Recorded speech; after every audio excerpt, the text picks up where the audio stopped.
Hey guys, welcome to a new tutorial. Today we are talking about something from the field of sound design. It is used to customize sounds according to your wishes and ideas. Before we define how it works, we first need to explain what it is suitable for. You may have wondered how producers manage to design different sounds like leads, plucks, pads, and many others.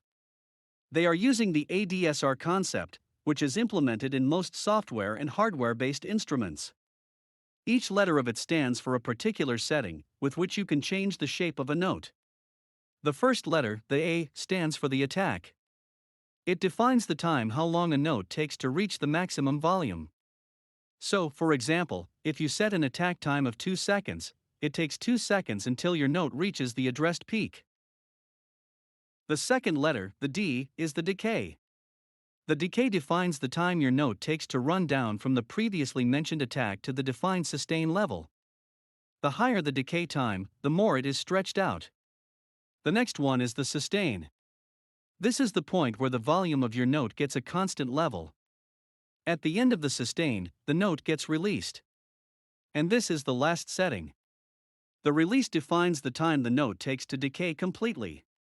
It's basically the fading sound you hear once you stop playing the keys, or, in other words, until your sound becomes silent.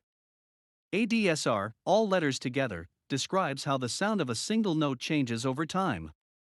As you probably noticed, the sustain is a volume setting, and the A, the D, and the R are all time-based settings. Here are a few examples of how you can create certain sounds. The first one is a simple lead sound which is usually used in the pop and EDM genre. Set the ADSR settings as following: a short attack, a little bit of decay, a high sustain, and a small release. The second one is a pluck sound. When you want to create a sound like a kalimba or click sounds, simply set a pretty short attack, a little bit of decay, no sustain, and a quick release time. A common characteristic of this sound is to appear and disappear pretty fast. You'll generally use this kind of sound to create a rhythm or play a melody. And last but not least, a pad. Pads should sound very smooth. They are typically used to fill up space and create a sort of ambient sound.